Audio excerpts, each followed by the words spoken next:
Assalomu alaykum kanalim obunachilari. Men bugun sizlar uchun yangicha usulda, yangicha retseptda medovik qilishni sizlar bilan bo'lishmoqchiman. Buning uchun bizga nima kerak? Bizga kerak bo'ladi 3 dona tuxum va asal,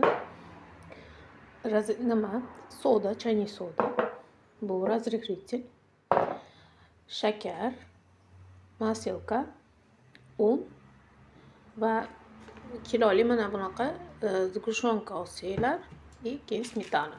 Krem uchun bu. Xo'p, bularni grammi qanchaligini описаниеda yozib qoldiraman. Hozir birinchi o'rinda biz shakarimizni qozonga solib eritib olamiz.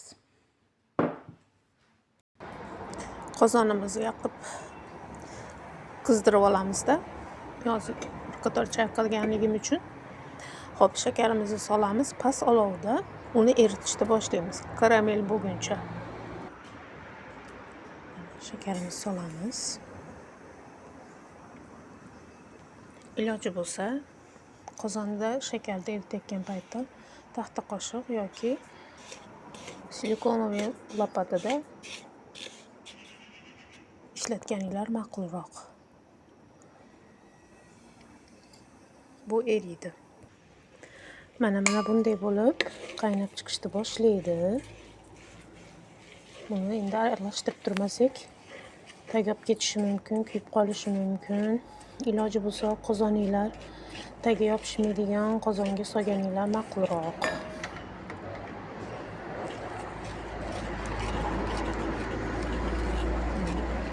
Mana bunday holatda eritib olamiz. Yaxshiroq erib, ichidagi shakarlar yaxshiroq erib, suyuq holatda bo'lib qoladi. Bungacha aralashtirib turamiz. Tagib qolish ehtimoli bor baribir. Ming qozonimiz ishonchli bo'lganda ham aralashtirib turishimiz kerak. Shakarimiz rangi qanchalik chiroyli bo'lsa, xamirimiz ham xuddi shunaqa juda chiroyli bo'ladi. Shakar shu holatda karamel holatiga kelguncha yaxshiroq aralashtirib eritib olamiz. Xo'p, уже mana shakarimiz erib, karamel holatiga keldi. Endi esa asalni solamiz.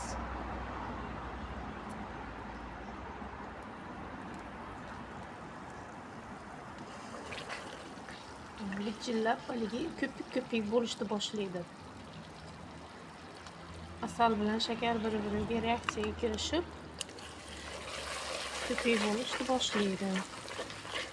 Ularni yaxshi eritib olganimizdan keyin asalimiz ham erib, bitta massaga holiga kelguncha ikkosini aralashtirib turamiz.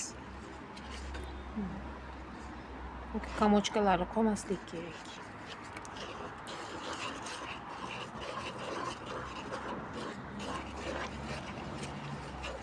Qozonim qora bo'lganligi uchun haligi rangi ham uncha ko'rinmayapti, lekin rangi juda ham chiroyli rang bo'lyapti.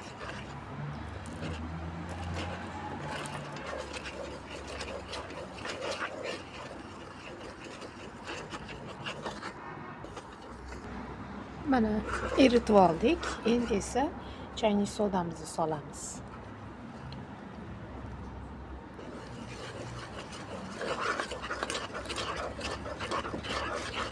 Zo'r reaksiyaga kirishib ketadi. Hech qancha o'tmasdan mana razrыхлительni ham solamiz. Ko'pik holatda bo'lib qoladi. Iloji bo'lsa, nimalarni qozoninglar tagini yana ham pastroq holatga keltirsanglar. Endi esa mana maslamizni solamiz.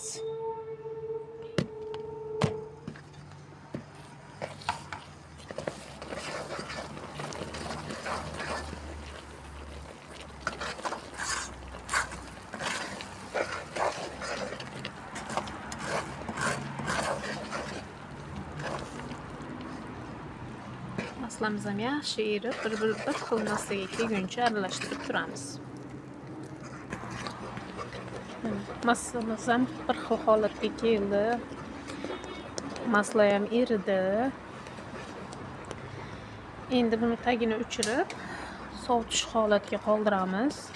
Qo'l kuymaydigan holatda issiqlikda bo'lishi kerak. Ana undan so'ng keyingi etapga o'tamiz. Biz ungacha buni xamir qoradigan tog'oramizga o'ntarib olamiz. Mana xamir qoradigan laganchamizga o'ntarib oldim. Bu chicha soviguncha ungacha tuxumimizni bitta nimada blender deyman, mikserda bitta qator aylantirib olamiz. Unaqa ko'p biktirish shart emas. Mana 3 ta tuxumni sarig'i bilan oqini yaxshilab aralashtirib, lehkida aralashtirib oldim. Xo'p, uni endi massamizga oz-ozdan solib, massamiz ham sovuq bo'ldi. Chunki ko'cha sovuq. Oz-ozdan quyib, uni ham bitta mikserga olamiz. Chunki yaxshilab aralashish kerak. Bitta massaga kelguncha aralashtirib olamiz.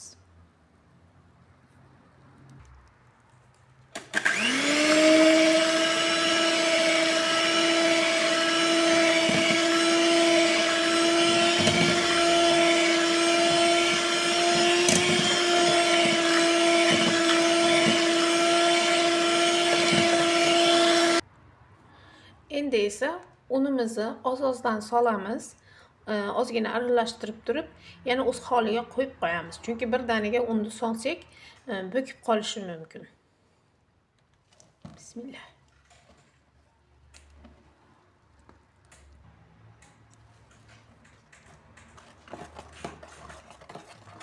Unlarimizni yaxshilab yedirib qo'yib, yana ozgina bir 5-10 minut tindirishga qo'yib qo'yamizda, keyin qolgan unni solib xamirimizni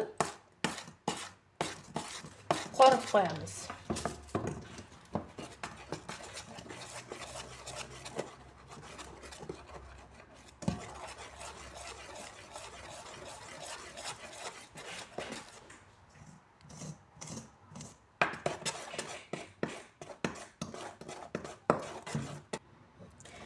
Mana ozgina unimizni aralashtirdigida ozgina tindirishga qo'yamiz va keyin qolgan unlarimizni solib xamir qoramiz. Hozir esa 5-10 minut chicha tinadi.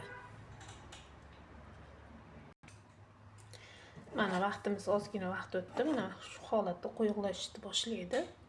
Endi qolgan unlarimizni solib aralashtirib xamir qorishni boshlaymiz.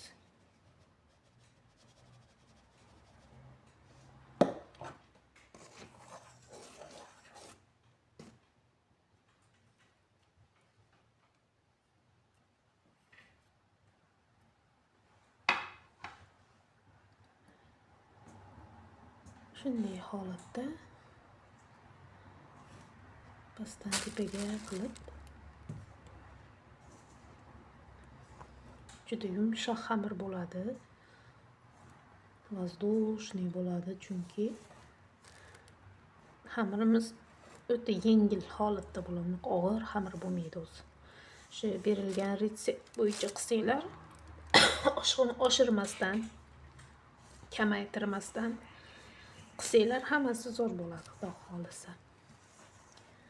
Mana qolgan unni ham solamiz. Agar ozgina uninglar yetmay qolsa, ozgina xamir holatiga kelguncha ishlatsanglar bo'laveradi. Unaqa ko'p un qo'shmanglar lekin.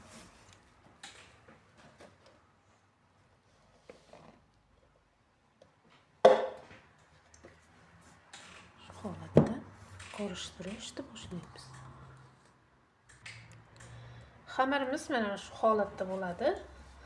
Buni shu holatda yaxshiroq, ixchamroq, qo'lga pishmaydigan holatga kelib olguncha jinday unlab turib xamirni qorib olamiz.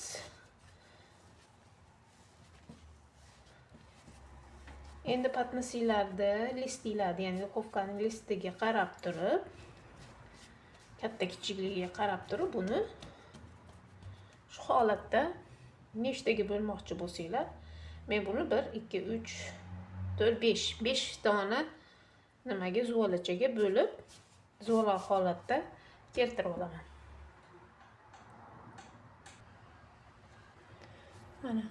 Mana shu holatda bo'ladi. Juda yumshoq holatda bo'ladi. Men buni 5 zuvalaga bo'lib oldim. Endi esa xamirlarimizni yoyishni boshlaymiz. Mana unimizni endi yayib, sochib xamirimizni yay olamiz.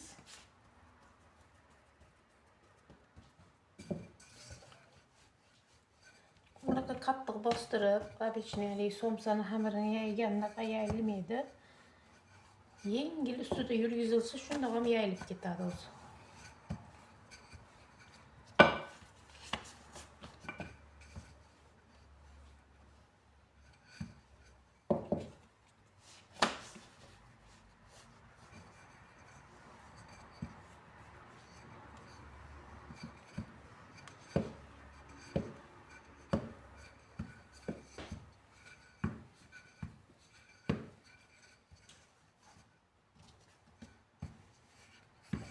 Mana shunday holatda yayib chiqamiz.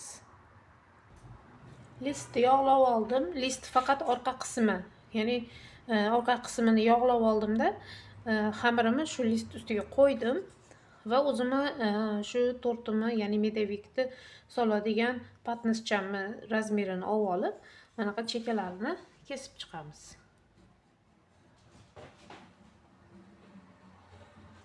Shu holatda qolgan xamirlarni ham shu holatda yayib, list orqasiga, albatta list yog'lash esinglardan chiqmasin. Ya bo'lmasa pergament qog'ozni qo'yib turib pishirsanglar ham bo'laveradi. Menda pergament qog'ozim yo'qligi uchun yog'ladim. Mana shu holatda qolgan xamirlarni olamizda, ularni ham pishirib qo'yaveramiz. Chunki tepasiga kroshka qilib sepishga kerak bo'ladi. Mana shu holatda davom ettirib xohlasanglar, duxovkalarda listini to'rtburchagiga qilsanglar ham bo'laveradi. Xohlasanglar dumalog'iga, men dumaloqni yoqtirganligim uchun dumalog'iga qildim. Va keyin albatta mana bunday holatda pichoqdami, vilkadami shunday sanchib teshib chiqinglar. Qattiq teshmanglar. Havo kirib, haligi orada ishib ketmasligi uchun. Shu holatda teshib chiqasizlar. Shu holatda pishadi. Va bu duxovkamizni 200 gradusga qo'yib qo'yamiz, tepa pastini yoqib. Hammani duxovkasi har xil bo'lganligi uchun o'zini duxovkasini tilini bilib, shunga qarab turib, duxovkasini 200 gradusga oldindan yoqib qo'yish kerak, qizib turishi kerak. Bu 5 minut, eng kami 5 minutda pishadi. Birinchisi baribir uzoqroqda pishadi, keyingilari tez pishib ketadi. Mana go'zallik nima deyapti? Pishganini qaranglar, yumshoq. Xuddi shu holatda pishirib chiqasizlar hammasini. Mana oyparilarim, korjiklarimiz hammasi pishdi. 5 dona xamirimiz bor edi. Hozir kichkinasi ham pishyapti. Endi buni esa kremini tayyorlab turib, choplab qo'yamiz ichiga. Qirg'izcha qilib, o'zbekcha qilib aytganda, xudo xolisa chiroyligina tort bo'ladi. Smetanamizni idishimizga solib oldik. Smetanamiz ustiga, ya'ni bu smetanamiz kiloli smetana va bunga mana kiloli gushonka sosik.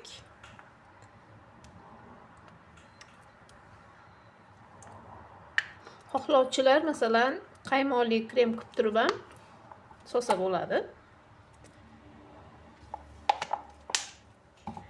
Yaxshilab bir massaga kelguncha aralashtirib olamiz.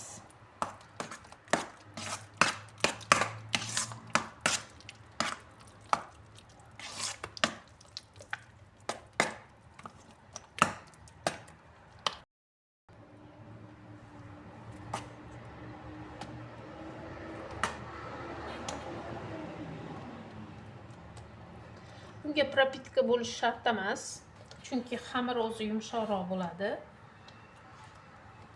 Smetanani tanlaganim sababli xamirga propitka shart bo'lmaydi, chunki xamir bir kun oldin qilib qo'yaman, chunki ertaga 14-yanvar erkaklarimizni bayrami bo'lganligi uchun uyda chiroylikkina bayramcha qilib bermoqchi edim va bu bayramchani munosabati bilan sizlarga shu yangi retseptimni bo'lishmoqchi bo'ldim. Shu holatda, shu tarzda kremlarni choplashda davom etamiz. Smetana bilan zgushovka juda ham zo'r bir-biri bilan yaxshi chiqishadi.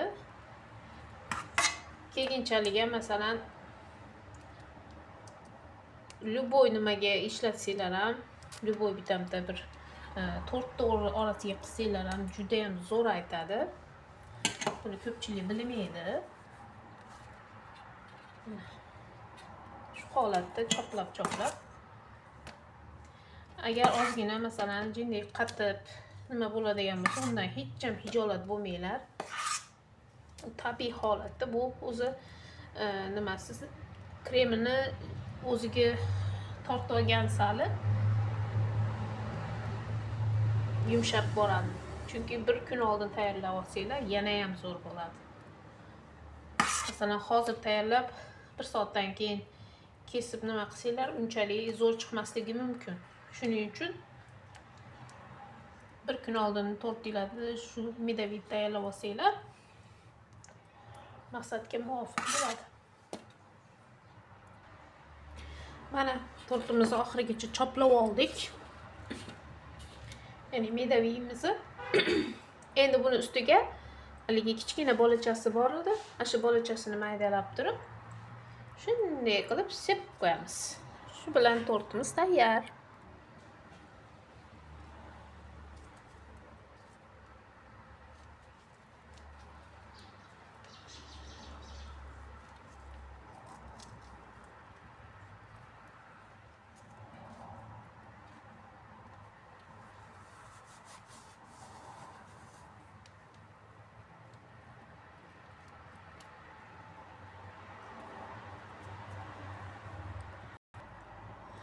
Mana o'rtoqlar, medaviyimiz tayyor.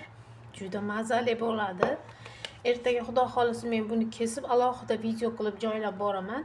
Albatta kanalimga obuna bo'linglar, like bosinglar va albatta kommentariy yozinglar. Albatta buni oilalar uchun tayyorlab berishni unutmanglar.